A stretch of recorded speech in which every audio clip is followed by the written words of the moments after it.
Isang kapakanan ng mga OFW sa panukalang nais na isulong ni Pastor Apollo C. Quiboloy sakaling maging senador. Ayon kay Atty. Kay Lorente, tagapagsalita ni Pastor Apollo, isang panukalang magsusulong sa pensyon ng mga OFW ang nais na isabatas ng butihing pastor at ito ay tinatawag na OFW Retirement Security Act. Sa ilalim ng panukalang ito, nais ni Pastor Apollo na hindi na mahirapan pa ang mga OFW sa pagre-retiro sakaling magbalik Pinas na sila.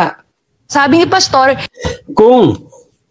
ang tanong kung mananalo si Pastor Apollo Quiboloy as a senador. Okay, so ito may kaibigan na naman si OFW Pension, ito OFW Retirement Security Act. So gagawin po natin ng reaction itong video na ito. Tuloy lang natin.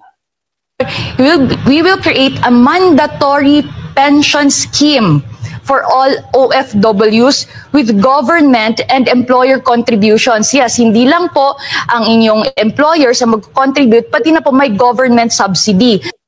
So, ang sabi, pati daw employer natin, okay? Pati yung amo, boss, baba, ang magko-contribute, hindi lang tayo. Okay? Narinig nyo yun, ha? Sige. Para po yan siyang yung sa SSS contribution, yung Social Security System contribution, pero specifically tailored po ito para sa ating mga OFWs. Sa SSS, maaari pa sigurado yon kasi sa Pilipinas, pag naghuhulog yung company, pati din ikaw kasama. Pero dito, ang tanong lang, yung employer ba maghuhulog ng pension natin? Kung ang end of service, indemnity, vacation leave, mga benepisyo natin na hindi nga naibibigay Nakuha nyo. Tapos ito, maghuhulog ng pension. Hakbang na ito, magkakaroon ng minimum pension ng mga OFW na nasa edad 60 pataas. So sa pension scheme natin, sabi po ni Pastor, napakaganda po. Meron tayong tinatawag na guaranteed minimum pension.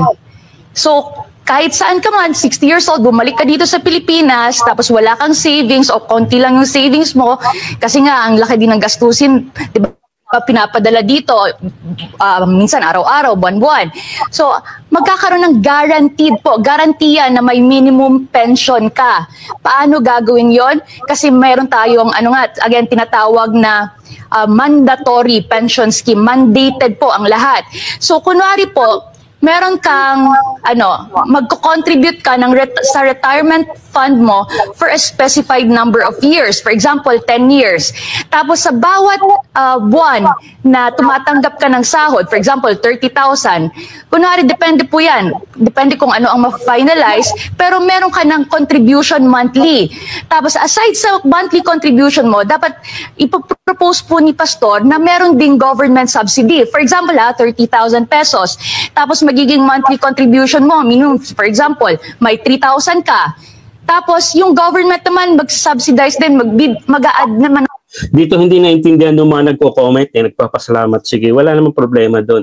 Yung monthly contribution, mandatory po yun. Hindi sinasabing ikakaltas sa sahod mo. Ganito po yan, ikakaltas po yan. Parang sa Pilipinas din po yan, sa SSS.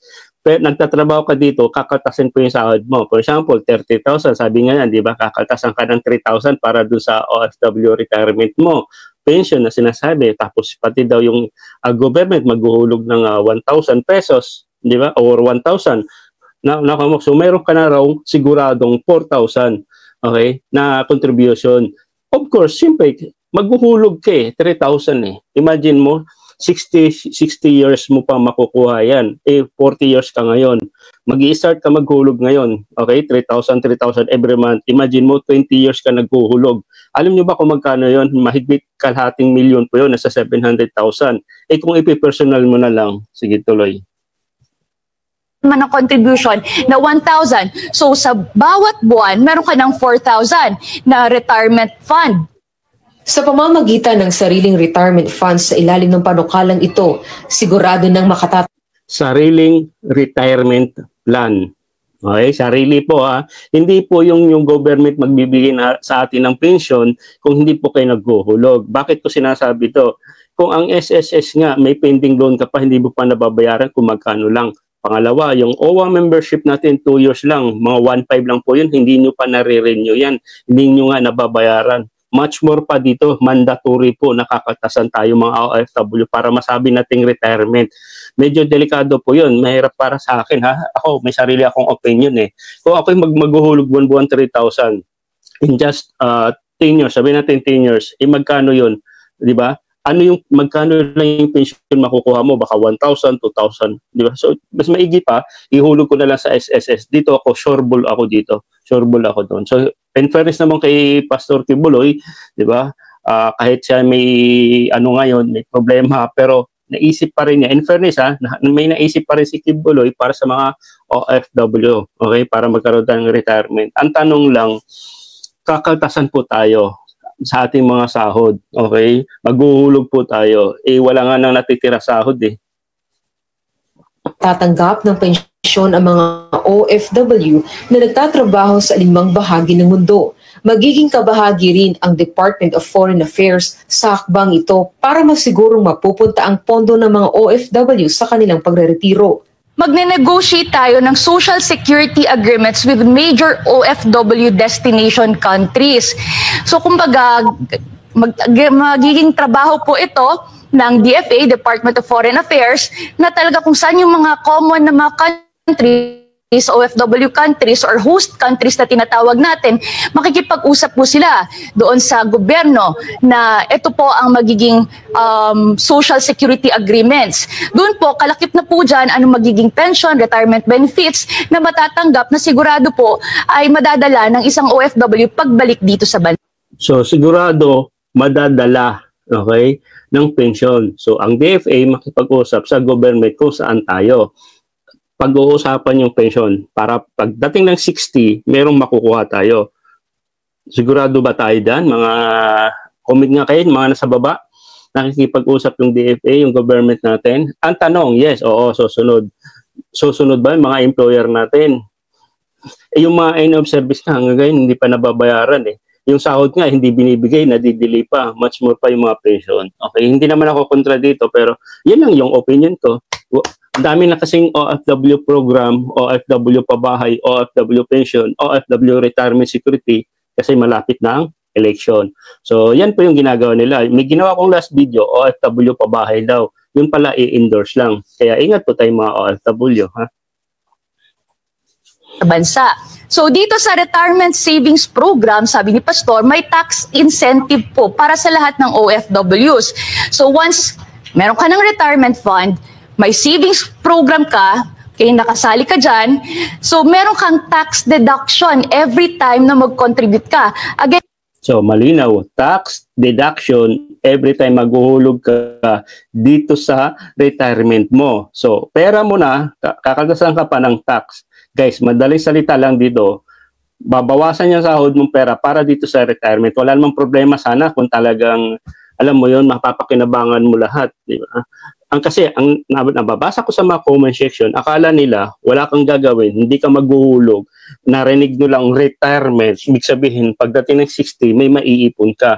Okay lang kung talagang naghuhulog ka buwan-buwan, after mo mag-retire may makukuha kang pension, okay po yun.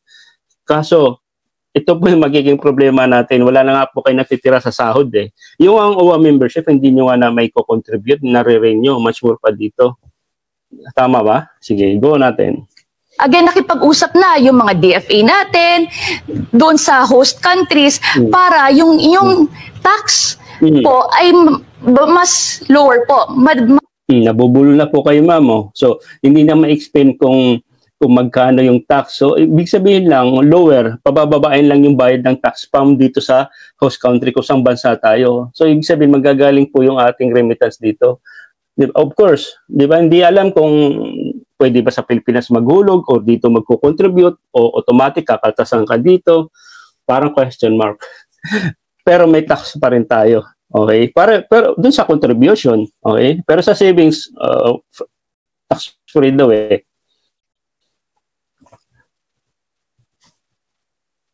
Mababawasan. So pangalawa, may tax, dapat tax free din yon, yung magiging savings program. Nais nga ni Pastor Apollo na isulong ang nakabubuti para sa lahat ng Pilipino nasa loob o labas man ng bansa. Kaya para sa karagdagang kaalaman sa lahat ng Wala namang doon masama sa intention ni Pastor Apollo Kibuloy. Okay? Kasi alam naman nila na isa sa mga kailangan talaga ng mga OFW is yung mga retirement. Ang problema nga, madali lang po kasi natin masabi, di ba? Madali po natin sabihin sa social media na gusto ko mabigyan ng retirement ang mga OFW. Pero yung mga common problem, basic na problem na dekada na po problema ng mga OFW, hindi pa nasusolve. Ang dami niyang programa para sa OFW, isang sako ng programa kasi malapit na po yung mga election. Okay? So hindi naman po ako again doon, pero ang tanong lang, unahin niyo muna yung problema, yung mga common problem ng mga OFW. Nasusolve niyo ba yung kung dagdag sahod? Pangalawa, yung mga delay sahod na hindi binibigay 2 months, 3 months, nasusolve niyo ba yan? Yung end of service ng mga OFW natin, 20 years pataas, hanggang ngayon wala nakukuha. Yung indemnity or end of service, yung vacation leave, nasusolve nyo na rin ba yun? So ito po yung mga basic na problem ng mga OFW na hanggang ngayon hindi pa rin nasusolve. Ngayon, okay, kasi nga, ngayon gagawa naman po kayo ng OFW Retirement Security Act, sabi nga, di ba? Para nga naman secure, kakaltasan po tayo. Okay, kakaltasan sa sahod. Kung kayo nga, sabi ko nga kanina, yung halagang ang 1,500 para sa OWA membership in just 2 years, hindi nyo nga maihuhulog kasi nga ayaw nyo maghuhulog kasi wala rong pakinabang ang OWA. Much more pa dito sa OWA Retirement Security Act. Di ba? Pero hindi pa naman ito na-implement kasi yun lang naman yung isusulong ni Pastor Kibuloy after nang manalo siya sa Senado.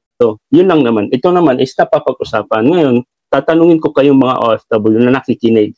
Okay ba sa atin itong mga OFW o hindi? I-comment nyo yung idea nyo, yung opinion nyo.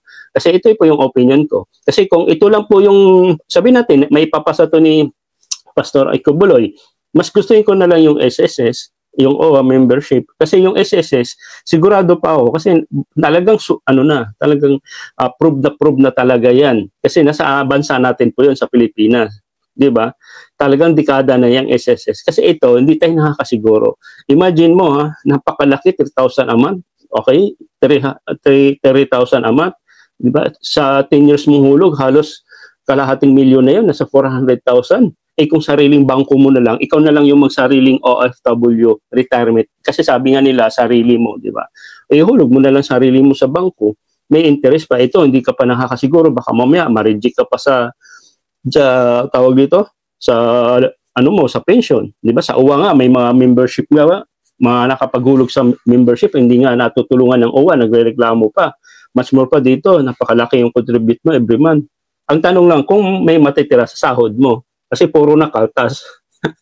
Nagits nyo. So yun na naman guys. So in fairness naman sa kay Pastor Kibuloy na kahit papaano sa dami ng mga ibang mga senador na gusto yung tumakbong senador, ito lang yung, kumbaga, malapit sa atin. Okay? Baga, may naisip pa rin yan na tulungan tayo mga OFW. So, why not? Malay mo, ito yung makakatulungan naman talaga sa atin kung manalo si Pastor Kibuloy. Di ba? Wala namang masama. Okay? Pero sa ngayon kasi, ito lang po yung magiging opinion ko. Kasi ang dami pong lumalabas ng mga program para sa OFW pero hindi naman nagiging worth it para sa atin. Okay?